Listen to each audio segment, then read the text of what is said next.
All right, so I have just finished Mafia: The Old Country, and yeah, this was quite the experience. I have been a Mafia fan since Mafia 1 on the PlayStation 2, played through all of them, and love the entire franchise, even 3. I know people are hit or miss on 3.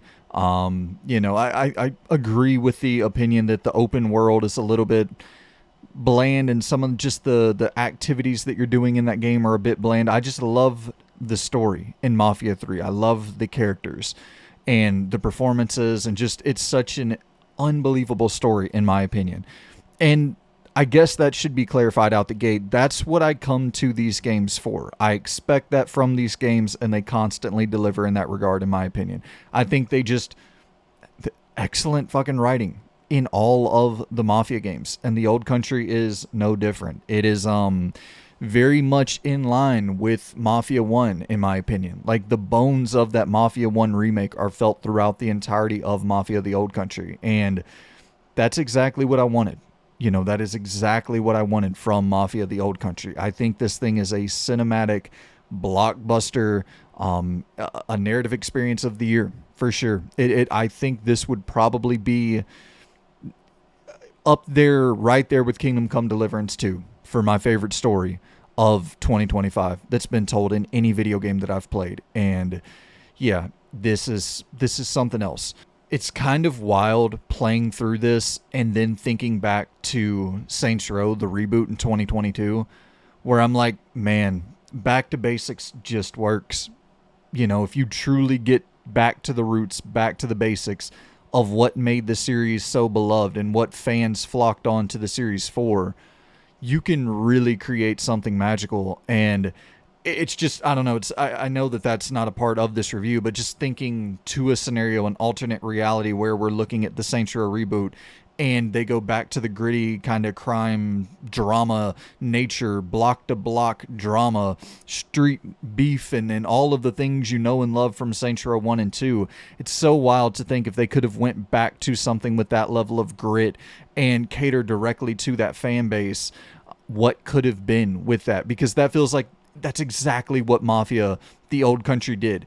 They targeted so specifically the core fan base for the Mafia games, and like they're like, we want to make the exact game that you guys love. Y'all love Mafia 1, so here you go. Here is a origin story that feels, plays, and is rolled out narratively a whole hell of a lot like Mafia 1. So it took me about 14 hours or so to finish this thing. Mostly just focusing on the main story. There are a couple little side things that you can do, but it's, once again, it cuts so much fat. This game cuts so much fat that there's really not, I mean, you can go and find collectibles and this and that, but to me, you do that on a second, third playthrough, fine.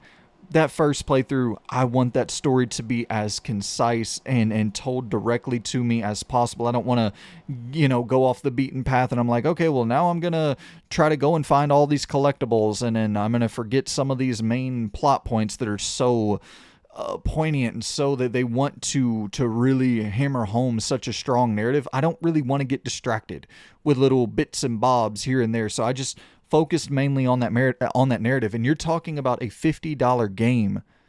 I got 14, 15 hours out of a $50 game. Man, that's more than I could have asked for. So I'm pleasantly, I wouldn't even say surprised. I kind of expected this level of quality. I really did. After that Mafia 1 remake, I expected Hangar 13 to deliver on this level. And yeah, so we separate the review scores. We got a few categories: gut check, story, gameplay, tech/art, and then we get a final score where we add up all of those scores for the individual categories, divide it by 4, come up with a total score. So, and listen, guys, I just think review scores are silly. They're fun. It's not, I don't take it all that seriously. Like, I'm not going in here and trying to be like, well, this is precisely objectively, this game is a 4.7 out of 5 stars. It's just an opinion. It's just a way to have fun and put a number to a thing and be like, hey, there's a number that's going with that thing over that. You get it. So gut check for me, man, like a 9. My gut is telling me this is around a 9 out of 10 for a me style video game. And gut check, that's what this kind of, is supposed to summarize is the personal experience, how you felt personally about the game that you played. And for me, that's like a 9 out of 10 style video game. I have a few complaints that we'll get into as we go over the review, but this is tailor-made for me. This is a me-ass game, cut to the fat, get to the good shit. Just a super handcrafted, narrative-focused experience like that has me written all over it. So 9 out of 10 for my gut check. But let's dive into the story, man. Once again, that's what you are here for with these games. And there's so much that I would love to talk about in regards to the ending and in regards to just a lot of stuff that takes place towards the end of that game, which I think the ending is fantastic. And that's kind of where I will leave that entire discussion. And no need for spoilers or anything like that. If you are a fan of narrative-driven games, go play this thing. What I will say, though, is it's a fairly cliche story from pretty much beginning right until the end. But I think there's something interesting about that setup of creating a story that's somewhat predictable from beat to beat and then being so unpredictable in the end. And I don't know if they were necessarily intentionally trying to subvert expectations by doing that, by giving you like, yeah, okay, don't go back in there because something bad might happen. Oh, something bad did happen. Don't go do that because like these very, very obvious cliche tropes that are hit upon in every single story. Like they have a lot of those moments early on until they don't. Until it is like, oh, wow, did not see that coming. Oh, wow, did not see this coming. And I don't know. I appreciate that juxtaposition of being so predictable for so much of the story and maybe even too predictable for some parts of the story where you're like, okay, I get it. I think everybody in the world saw that coming. But when it's met with such a, complete counter towards the end, I don't know. I really, really dug. I dug that a lot. And I think like you even see this early on where, despite the cliches, they're doing a lot to set up the justification for why Enzo is as loyal to Don Teresi as he is and to the Teresi family as he is. Where he's starting off, early 1900s, you're working in the mines in Sicily, and it's a scenario where you're pretty much sold into this life of indentured servitude, and the leader of your camp is a fucking asshole. The leader of your, mining camp is a complete asshole. And he sends you into a really shady situation. Some things go wrong. Once again, no need for direct spoilers there, but very early in the game, something goes wrong. You end up getting into a tussle with this guy.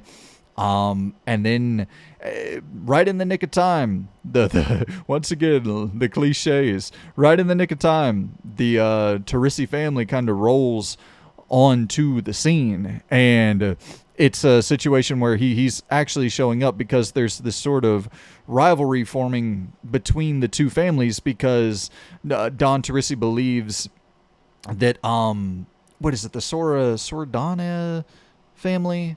Spadaro family. Apologies there. It's a lot of Italian names that I'm trying to keep in my head here, but the Spadaro family.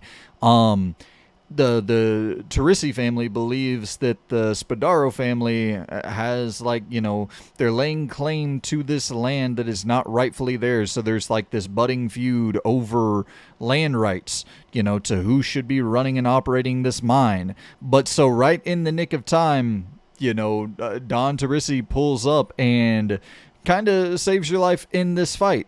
So you immediately feel this level of attachment to the Teresi family and this loyalty to that family.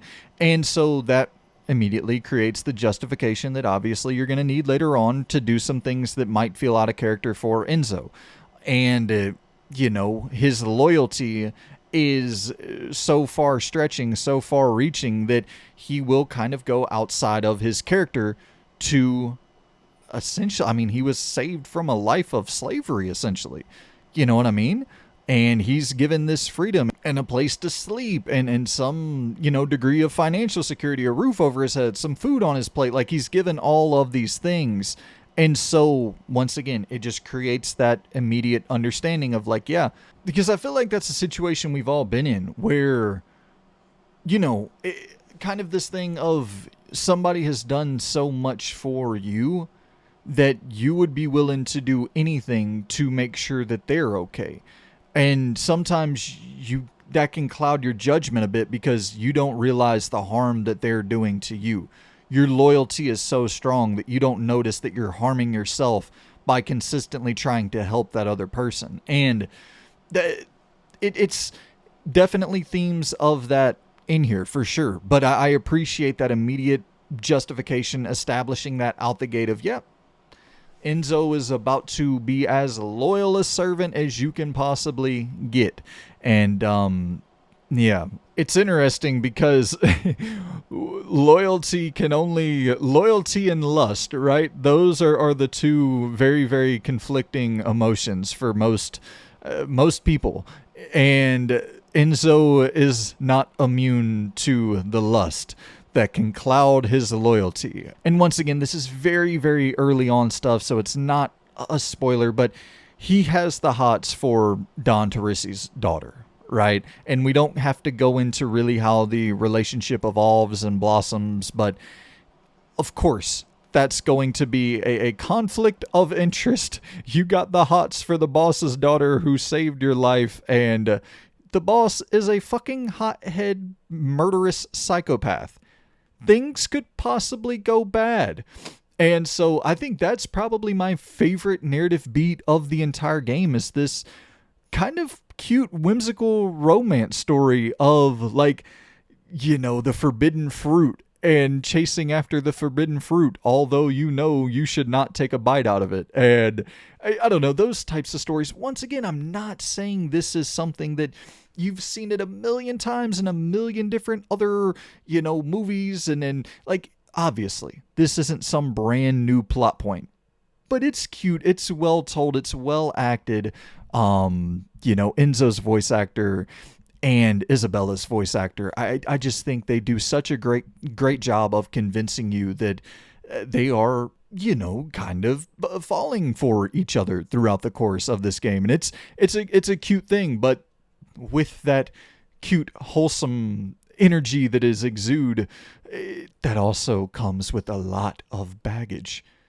Her dad is a fucking murderer, a full-blown murderer, a absolute top-tier criminal. But I do just think having a little bit of that romantic drama thrown in there is a nice kind of tonal separation from, when you're going out and you're taking photos and you're observing the land and riding the horses and telling jokes or whatever the case may be.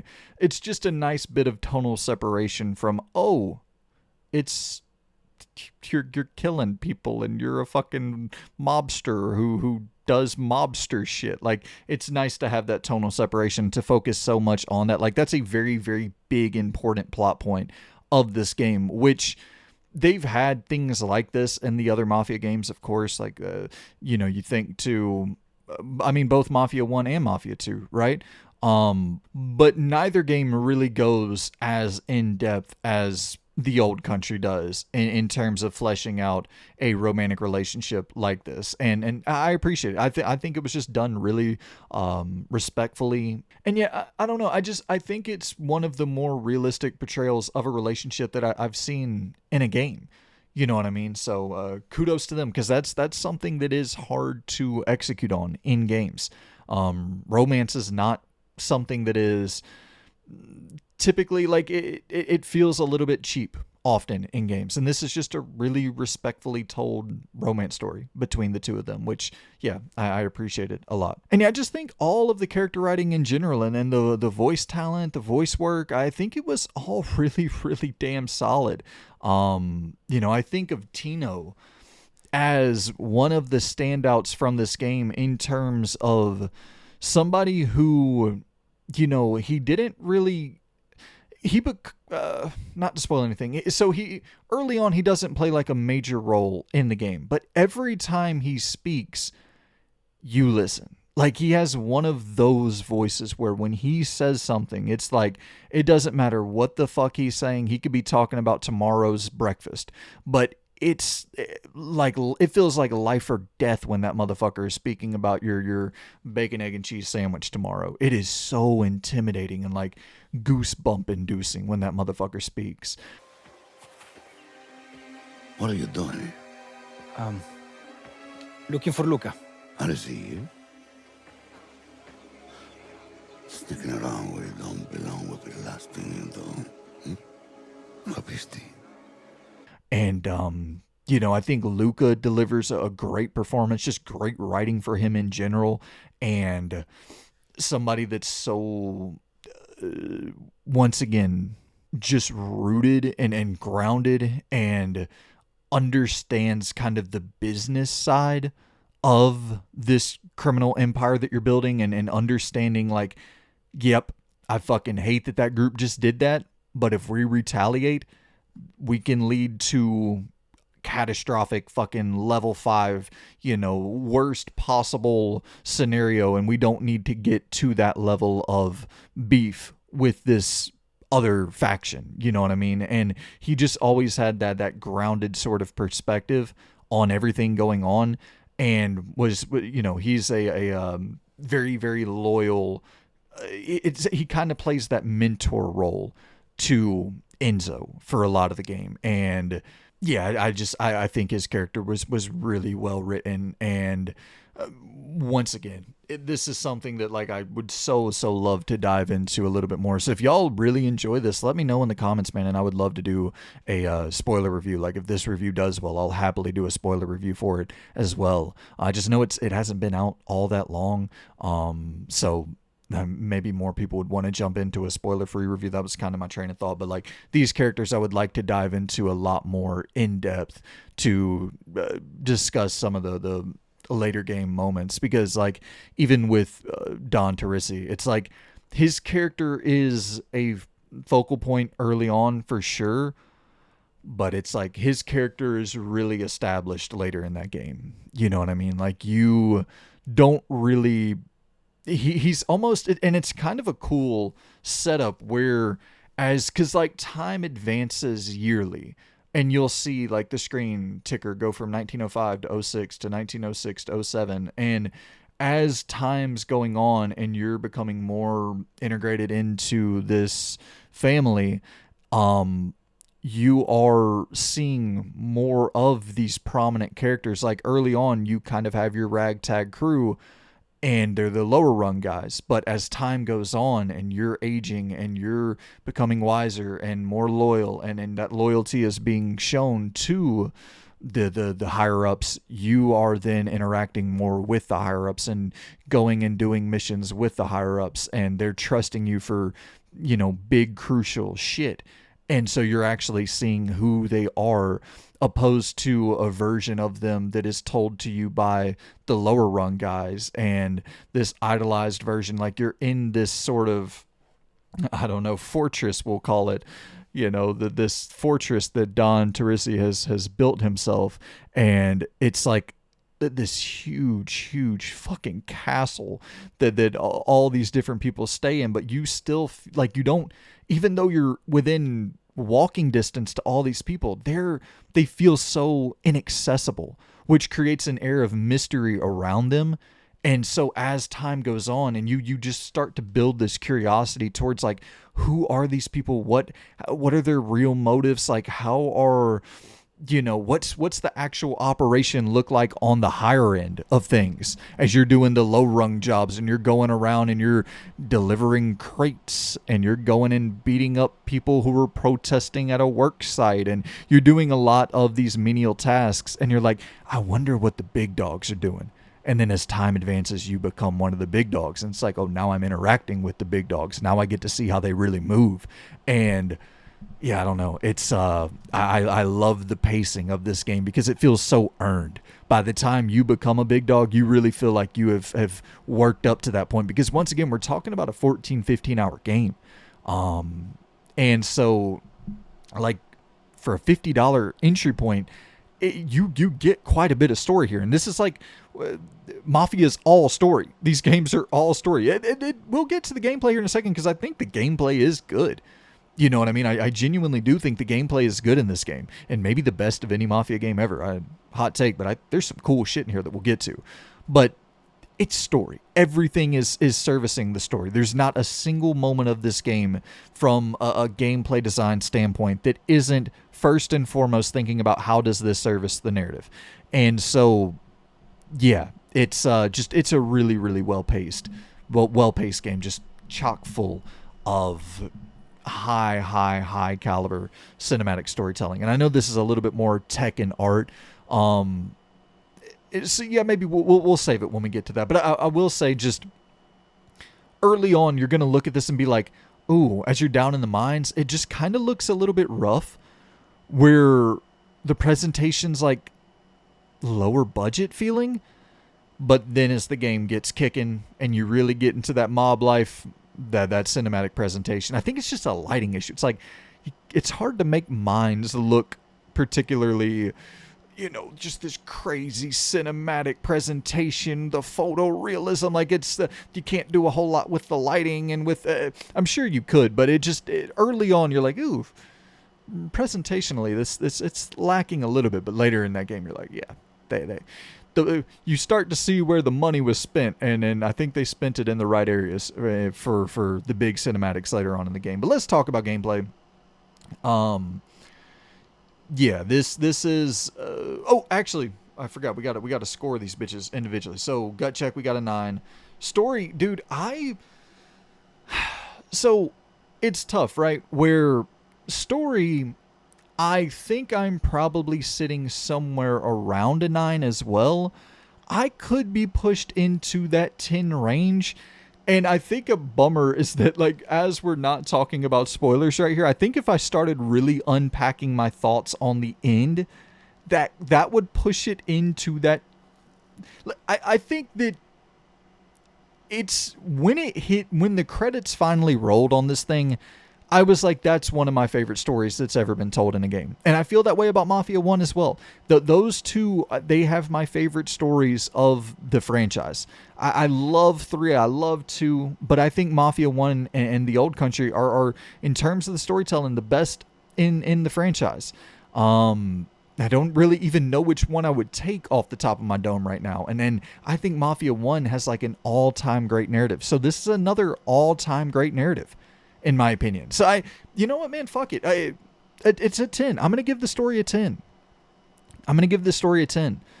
For me personally, I don't necessarily mind the cliches, the predictability. And I don't remember who said this, but there was a quote one time where it was like, sometimes what makes sense is just predictable. Like, or sometimes what is predictable just makes the most sense. However that phrasing works best.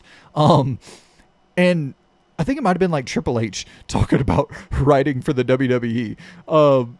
But I agree, where it's like, leading up to the finale of this game, writing it in a way where there was a degree of predictability made the ending that much more impactful. And maybe I'm giving them a little bit of a pass here because I'm a Mafia stan, but I don't know. That story just really worked for me. I loved the romance angles. I loved the build-up. I loved the pacing. And the ending was just absolutely top tier for me. Character writing was excellent. All of the characters were well fleshed out. They didn't focus on too many characters. They gave you a core group, really honed in on each and every single one of them. Yeah, I dig the shit out of that story. I think that's like a fucking, for me, that's a 10 out of 10 style story. I'm also a absolute mob crime thriller, like that's my wheelhouse, so take that for what you will. But I like that story right around the same level as my appreciation for the Mafia 1 remake. But let's talk about gameplay, because I actually think that this is an area where I think that in certain aspects this has the strongest gameplay out of any of the Mafia games in general. And I think that that is going to be something that is very hit or miss for a lot of people, because I really, really like the whole knife fight introduction into this game. I think those mechanics are really interesting and are a welcome kind of addition to your standard shooting, your standard stealth, whatever it may be. Having the knife fighting like that is, once again, I'm not saying it's revolutionary. I'm not saying that it is unlike anything you've ever seen before. But in this particular setup, doing it this particular way, it doesn't just feel like a cinematic sword fight in a Hellblade or something like that. It really feels like almost Fight Night adjacent, where you have, your different attack buttons. You have your lunge button, you lunge forward, you press triangle to lunge forward with your knife. You swing the knife with more aggression and then, power up for a super attack with your knife. You use R1 for that. And then you just do your like standard slash with, I think, circle. And then you have your square for your parries.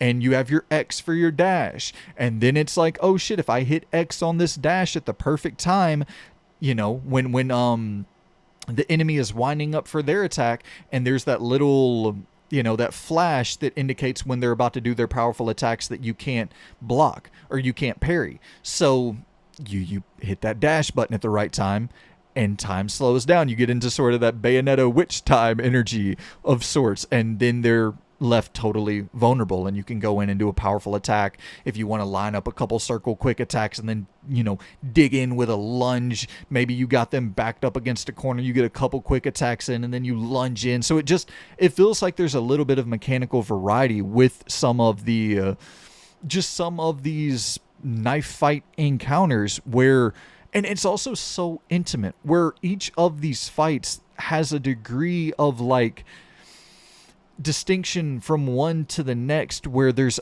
once again, everything is in service of the story. So you're never in a knife fight with just Joe from down the way. And I guess you do kind of get into a knife fight with Joe from down the way at the protest thing, but other than that, and they even in that little moment with Joe from the fucking protest, I don't know if that's his name, but we'll call him Joe from the protest. They even set up there early on where they build this dude up as like this tank, where he's like, we got to do something about this dude. He's a fucking Hulk. And if he's not going to be, if we can't persuade him to put down the damn, the pitchforks, if we can't persuade him to get off the protest lines, then all of these motherfuckers are going to feel safe staying there. And so you get into that scuffle with Joe from down the block, and it's even intimate in that degree, even though you don't know really anything about Joe from down the block. They set up every little knife fight that you get into to establish some familiarity with the character that you're fighting. And then each of these characters have different attack patterns. They wind up differently. Some are more powerful than others. Some are quicker than others. Some do like 3 strong attacks back to back to back. Some do 1. And so there's just enough variation with what you're seeing from fight to fight that I don't know, it offers a lot, man. Like, I'm not trying to oversell it as you've never seen anything like this before, but how it's designed and rolled out to you, at least me, I haven't seen it rolled out in this particular way ever before. And for it to feel to me reminiscent of something like a Fight Night, I don't know. I found that very, very kind of addictive. Like, every time we got back into one of these intimate ass knife fights, I was like stoked. I was pumped, ready to go, ready to get back into it. I'm sure some people would make a comparison to, the final, like the ending of Uncharted 4 and that knife fight, and the combat in that encounter in general. But I love that fucking final fight in Uncharted 4. And it's such a, once again, you can definitely see the inspiration there. And I think you can see the inspiration from a lot of Naughty Dog stuff in this game. But and specifically with Uncharted, actually, there's one moment in particular, actually, a little bit of Last of Us as well. Some of these very cinematic sniper sections that are rolled out, and then it turns into like a chase scene that feels very Uncharted reminiscent of something like, Uncharted 4 with You're running along rooftops, jumping from roof to roof, and crashing through a roof, sliding down, and having to hop into cover. Like there is definitely some Naughty Dog isms in here that I, as a major fan of The Last of Us and Uncharted and shit like that, it was like, fuck yeah, this is right up my alley. And once again, it's later on in the game before you get to those moments. But just to backtrack to that point real quick, this is much more fleshed out than like the Uncharted 4 final fight section. Like you'll see the gameplay and you'll be like, yeah, that kind of looks like Uncharted 4, the final fight in Uncharted 4. But it's much more fleshed out than that. This feels like it has full on systems and which that had its mechanics as well, but this is much more in depth. Once again, not saying it's totally groundbreaking, but for me, I just found that so damn fun. And it's funny, sitting here talking about knife fighting and these chase sequences and, even when you get into your stealth encounters, like Mafia has always been a third-person shooter at heart, right? Like a narrative-driven third-person shooter, I think would be the best descriptor for those games. Like if you were going to tell a buddy who had never played the games before, like what are those Mafia games? Like what am I doing in what's the experience? Yeah, it's a narrative-driven third-person shooter. I think that would be a fine description for someone that's never played one of these games.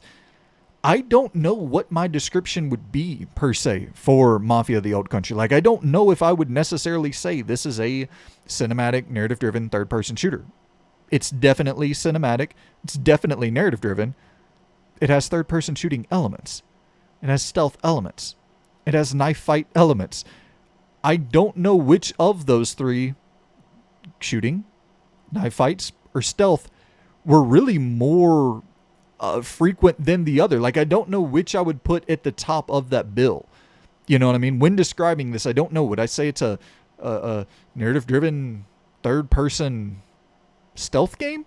Narrative-driven third-person knife-fighting game? Narrative-driven... Knife-fighting would probably be the last one, just because it makes for a weird description. But I don't know. It's I think I kind of went around and was stealthing more than I was even doing the shooting. Like...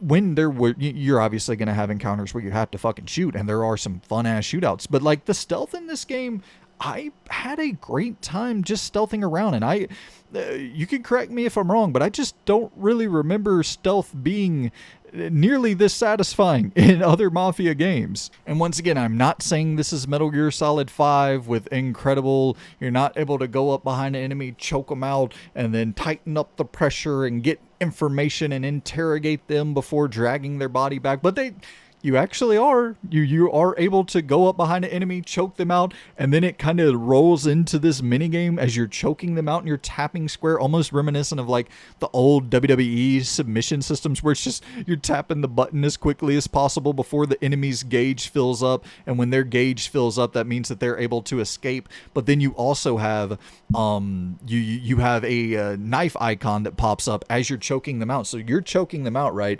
And if their gauge starts to fill up and they're about to be able to escape while you're choking them, you can press circle real quick. If your knife has enough durability points, you can press circle, dagger that knife into their gut or their throat or whatever, and insta-kill them real quick. Or say an enemy is about to like see you see an enemy coming around the corner and you're like, I don't know if I have enough time to choke this motherfucker out before that enemy spots me. You just drive that knife into their gut, kill them real quick, and then you actually can drag their body and hide them in a fucking corner or hide them into a barrel or some shit. It's not a barrel, I guess, like some case of sorts. You throw them into a case of sorts.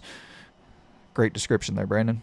And the one thing I will say is I wish that was a little bit more emphasized in terms of, okay, you're going up behind this enemy and you're choking them out, and it's always fairly easy just to tap square enough times before their escape meter fills, and you can pretty much choke everyone out without ever really having to use, at least playing on the normal difficulty. And so maybe that's the thing. Maybe I should run it back on hard to see how, if there's any sort of separation there. If it is like you have to rely on that knife a little bit more in stealth, I could see that being kind of how they design that to where it's pretty easy. And the game just in general is very easy to get through. But once again, everything about the gameplay is in service to the narrative. They want you to get to the end of this game. They do not want to make this a brutally challenging experience because they want you to see that end, because that end is fucking god tier. But yeah, it would have been cool to see like certain situations, like maybe I'm low on health and I'm choking that enemy out and I'm not able to fill up that gauge quick enough before they're able to escape. And so, then you start relying on that knife a little bit more, and then you're wasting those durability points, and you're having to find the whetstones or whatever to sharpen your knife. And, you're just having to think a little bit more tactically. But at the same time, I do understand that like what I really want more than anything is to see this narrative unfold. But yeah, the stealth is nothing remarkable, but it is totally fine, totally serviceable. You can grab little bottles, throw the bottles, smash the glass, the enemies will go look. And that's actually something I do want to shout out a little bit as well, is that you can go through a lot of the stealth encounters without really killing anybody, just by finding, okay, well, here's a coin I'm going to throw off into the distance. Here's a bottle I'm going to smash, distract enemies. I'm just going to kind of fucking slip on by unnoticed. And sure, some of the enemy AI can be a bit oblivious. Like, they see you right there. You should definitely be in their cone of vision, their vision cone, and you're still able to like run up to them, drive a fucking knife through their throat, and it's like, oh, okay, that seemed a bit easier than it probably should have been. But also there's a scenario where I killed an enemy, and I think that I was either spotted or some of his companions heard me kill him. But what happened was they went to where his body was left, and I escaped. And that was cool to me, where like it wasn't this insta kind of fucking all red flags on go. Everybody knows exactly where his exact location is. He just killed him. We saw him kill him. We saw him run away, and we're all honing in on that one exact location. I killed the dude, and I ran away, and they just went to his body, and then they were all still like looking around trying to find me. So it's not a situation where they all just fucking suffocate you, surround you as soon as they see you. You can get back into stealth. You can kind of escape after being spotted. So little things like that, just little things like that, I really do appreciate. And once again, I'm not saying it's the world's greatest AI. It's not. But I had fun with the stealth. I had fun just distracting the enemies, getting right past them, and not really even trying to kill them at times, like trying to see if I can get through this without killing a single person. Like, can I get through it quicker? Is it much more difficult? And I don't know. I was doing a lot of, and I just like stealth in general. I like when stealth is an option. And there are scenarios where there's like insta fails, where if you go in and you're in stealth, and if you get spotted, you're instantly rebooted back to the previous checkpoint. I don't like that stuff in any game, really. However, I will say, and y'all let me know if I'm being too fucking lenient here, but in my opinion, this game is so simple typically that I don't like. Star Wars Outlaws is a good comparison point, where Star Wars Outlaws was pretty fucking difficult in terms of like, you would get through a 30-minute mission, 25-minute mission, and you would get caught right at the end of it, and you would be restarted all the way back over at the very beginning of that level. Like, the insta-fail shit with the stealth in that game was annoying as fuck, man, and it happened frequently. This happened to me maybe twice in Mafia the Old Country, and I was reset maybe 2-3 minutes max. Once again, results may vary on that. You know what I mean? Like, I'm not saying there's not a scenario in the Old Country where, yeah, maybe you do, get reset fucking 20 minutes for certain missions, but I just never experienced that. So I can't say that that's like a frustrating pain point that I experienced, but I would definitely understand if somebody's like, man, I got through fucking 30 minutes of this level and I'm restarted back at the very beginning. And there was one level where I was like, that's a little bit further back of a checkpoint than I really would have liked, but it's also a level where it's not a fail state. I just got killed. You know what I mean? It was, so I don't really, in my mind, I don't associate that with a frustration that I have regarding the stealth. That's just a kind of overall frustration that I had with one moment in the game where I was trying to do everything in stealth, got spotted, got surrounded, got killed. And it's like that, it was totally my fault when that happened. But I was like, damn, I wish I could have been a little bit closer, to where I was when I got killed with the last checkpoint. But once again, that wasn't the stealth insta-fail. It wasn't the fault of that. It was really the fault of me. So yeah, man, I like the stealth a good bit. It was nice. It was fresh. Nice to have it back in there with Mafia 1 and 2 not really having much of this, definitely not to this degree with these, new mechanics, stabbing the knife into people and all of that. You had stealth in Mafia 3, but Mafia 3 actually had some kind of good hand-to-hand combat in general. But yeah, I enjoyed the stealth a good bit in Mafia the Old Country. And I love the restraint that they showed in terms of not really relying on gunplay. I mean, you don't even fire your first shot with a pistol in this game until you're probably 2-3 hours into the game. And yeah, I appreciate that level of restraint, and it definitely becomes more of a third-person shooter over time. But once again, it's all in service of the narrative, where you're starting off doing low-level crimes, and you're not really trusted to go out and be fucking guns blazing McGee early on in the game. But as the game ramps up, you are put into more situations where you're having to engage in these firefights, and the shooting's really good. In the Old Country, there's this kind of sway that takes place with the shooting, and it feels a bit disoriented at first, but it then kind of, I don't know, it presents this sort of slightly cinematic element to the shooting, where the sway kind of feels, I don't know, like nerve induced or like I could see, I've never fucking, believe it or not, I've never shot at people, but I could see like that sort of sway feeling almost being like your mind not able to register in real time. Like you're not seeing the world properly in that moment as you're fucking firing a gun to kill somebody. And yeah, this is probably all in my head. It's probably one of those things where I got used to the sway, but it felt like early on the sway was very noticeable.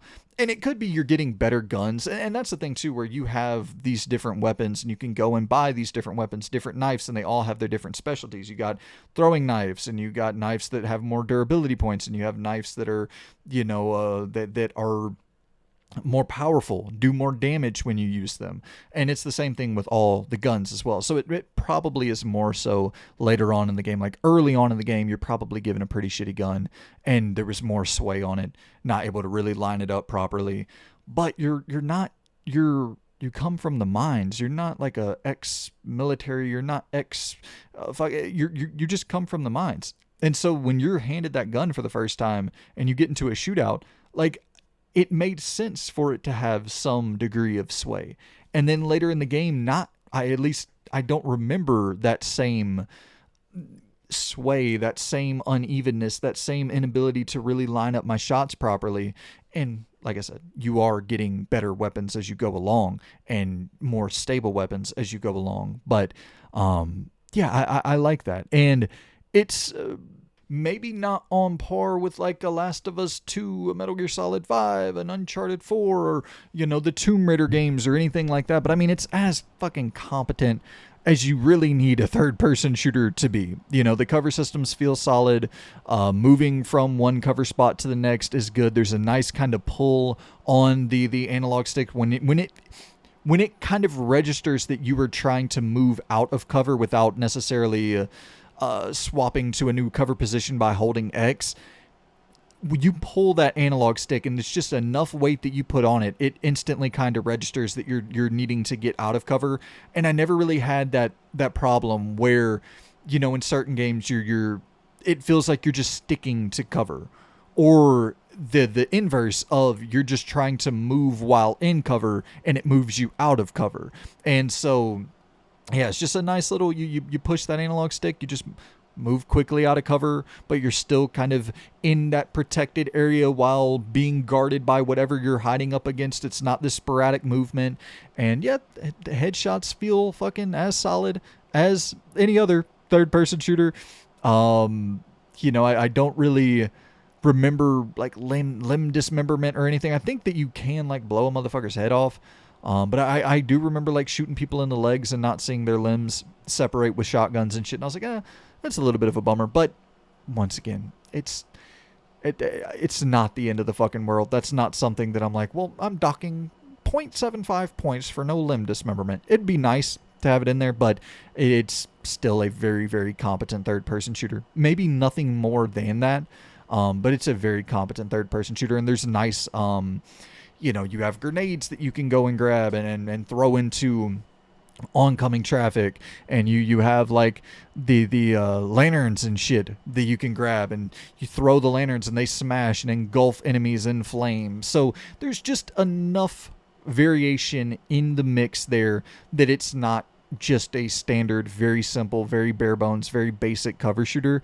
There's enough in there. Like an enemy runs up on you and you kind of, if it's one-on-one, you can quickly stab them and then maybe buy yourself enough separation room to reload your gun. Say you're out of ammo. And that's the other thing is you're not talking about assault rifles. You're talking about 1904. Like, you're not just spraying blocks up. You know what I mean? You have a limited number of bullets, and you're having to use those as efficiently as possible. And, it's so sometimes there will be a scenario where you're running out of ammo and you're needing you see the enemy coming up on you, and you hop out of cover, drive a fucking knife into their gut real quick, and you just take off running before they can recover. And then, you reload your gun and then take cover again and get back to it. Like shit like that. Just nice little things in there to mix it up. And yeah, outside of, the gunplay, the stealth, the knife fights, you have like your races, your car races, your horse races. There's this one like ultra intense ass horse race. And I'm not even sure, like, I don't know if you can lose in that race, but they do a great job of waiting to pull you forward with any rubber banding until it's like do or die final moments of that race. You are feeling that anxiety. It is palpable. You're like, fuck, I'm about to lose this thing. And then they do the nice little rubber banding, shoot you forward. Or at least I think that's what happens there. I don't know if you can lose. It felt like you maybe couldn't lose. But at the same time, it definitely felt like I was going to lose, which is that great. That's the perfect level of tension there. Yeah, and the vehicles feel nice and weighty, like the actual car is nice and weighty. I love the whole crank system where you have to actually like get out and do this kind of Madden timed field goal style quick time event before you can get your car started. Like you actually have to get out and manually crank certain cars. And once again, it just adds that extra layer of authenticity to this time period and trying to convey, the differences between vehicles from the early 1900s versus even vehicles from 20 years later. Like the stuff you see in Mafia 1 is drastically different than the shit you see in the old country. So, yeah. And even just the way they feel to drive. Like, it feels of its time. It feels of its era. So, yeah. It's, that's kind of the big beats that we have here for gameplay. And I would say for a score for overall gameplay, listen, like I said, it's nothing that is totally reinventing a third-person action-adventure game. I still just had a whole hell of a lot of fun playing this game the entire time I was playing it. With that said, I'd probably put it somewhere around an 8 out of 10 or so for gameplay. I think it's... when you pick it up, when you start actually playing the game, I don't think you're ever going to get to a point where you're like, oh my God, this is best in class. Whereas with the story, I do think you will be like, oh my God, this is best in class. But I think you're going to be satisfied with the gameplay experience. For me, I was like consistently at a solid, satisfied 8 out of 10. So 8 out of 10 for gameplay. And now let's get into tech and art before I get out of your hair. So... like I said early on, at first I was like, damn, I don't think this game looks as good as Mafia 1, the remake. And that kind of bummed me out. But then you get out of the mines and you get into more well-lit areas and you get into these more, kind of these cinematic sort of moments that make sense to be presented as such. And it's like, okay, yeah, this thing looks just as good as your Mafia 1 remakes, and maybe not quite as good as like Mafia 3. Mafia 3 felt like unreasonably expensive though. That game looked fucking crazy at times. And just the facial animations and the photorealism in that game was like through the roof.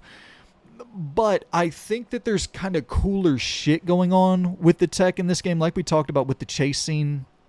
And you have these kind of more Uncharted-esque moments taking place throughout the game where you're jumping from rooftops and crashing through buildings, and you're seeing kind of just some more wild set pieces that are occurring, which, that's impressive on a technical level. And I don't really remember quite as much of that in Mafia 3. And I know some people might hear me say, like, it doesn't look as good as a game from 2017, or it looks on par with a remake from a game of 2002 or whatever. But it's like, I am actually kind of happy that this game isn't necessarily, like, it's technically, it's beautiful. At times it is absolutely fucking gorgeous and presented at a top tier caliber. But there are certain things where it's not Naughty Dog level, where you're just, every single cutscene doesn't look like it's pulled straight from a fucking blockbuster film. And I am glad. I love those style of games, and I am glad that certain developers are given that level of freedom financially to go and make big blockbusters like that. But I think there's a future for Mafia in this realm. A game that took 3 years or so to make, a game that I assume cost, I don't know, maybe slightly north of $100 million to make. And I think that it will get a solid return on investment with the old country. Whereas you can't GTAify Mafia. I think this is the future of Mafia. You're going to have some pop-in. You're going to have some technical issues. But you could probably get a new one of these every 3 to 4 years and have solid iteration from, old country to the next, let's say, Las Vegas. Let's throw that out. Let's try to make that happen. The 1970s Vegas Mafia game would be so nice to see that as the next title. But yeah, like, to go from this to that and have a linear and, slightly improved, slightly refined version of this for the next game, like, I can see that being Mafia's future. In 4 years, we get a new one. And it didn't have to cost $300 million. And it's not trying to compete with Grand Theft Auto. And it's 12 hours long with a great story. Like, though, that's what I think people want from Mafia. And I think that's also how this franchise can persist and stay around. It's not going to be able to do that trying to look like The Last of Us 3.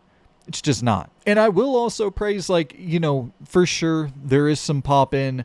There are minor technical issues like that. But by and large, like, especially when compared to something like Mafia 3, this is a much smoother experience. I wasn't having significant frame drops.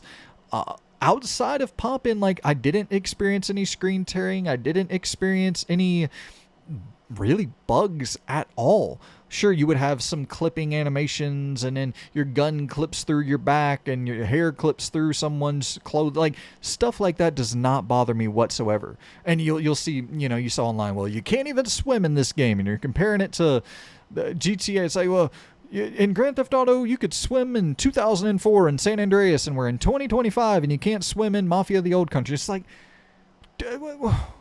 what fucking mobsters do you know that are just swimming around? Yeah, fucking, don't they say go sleep with the fishes or whatever? Like, mobsters are so fucking scared of the water. Stuff like that just does not bother me whatsoever. I understand, and I'm not going to give it, like, in terms of tech and art, I'm not going to give it a perfect fucking score, because it's flawed on a technical level, for sure.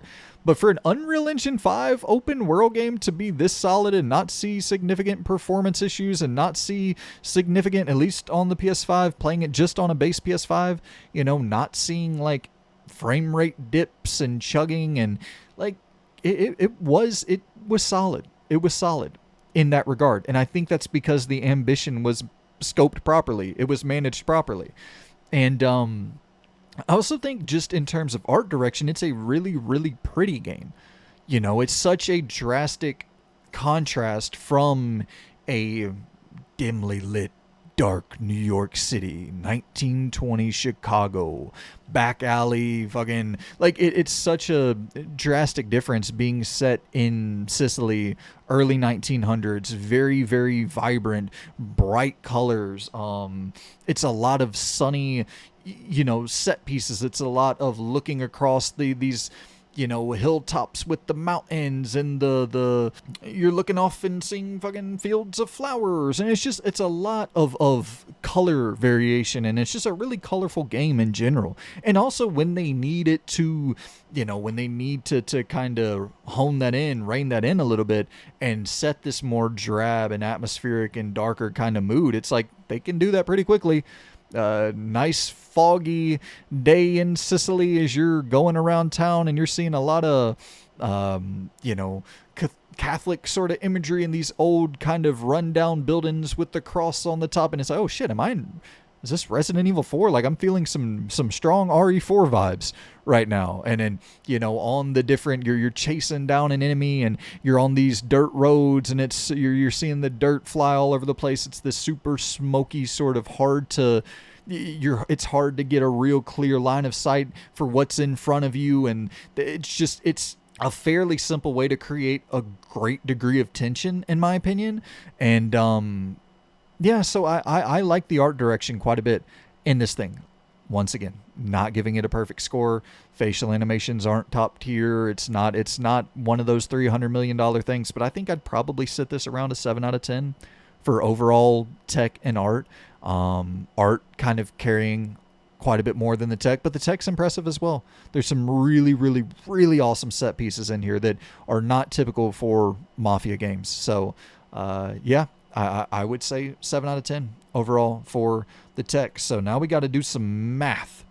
My favorite thing in the world, some mathematics. So we got my gut check at a 9.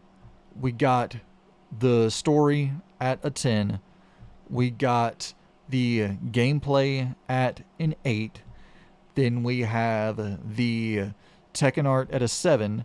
That equals up to 34. You divide that by 4 and you get an 8.5. Round of applause, Mafia, the old country. You have received an 8.5 over here at the old Ramblin' Review. So, yeah, I hope y'all enjoyed this, man. Let me know if you like the format, and I will surely do more of these. Let me know how you're feeling about Mafia, the old country, if you are playing it.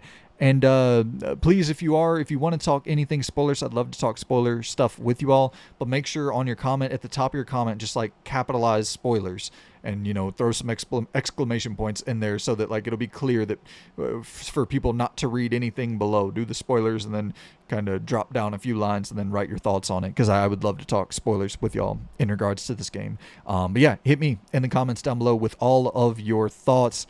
Very, very, very happy with this. A return to form, and cannot wait to see more. I think we will see more. I think that this is exactly what I needed to see. Especially in terms of the restraint that was shown here. I think we can get more games of this scale from this franchise. I think that's totally doable. Hopefully Take-Two is satisfied with these results. So, man, 1970s Las Vegas Mafia game. Please be next.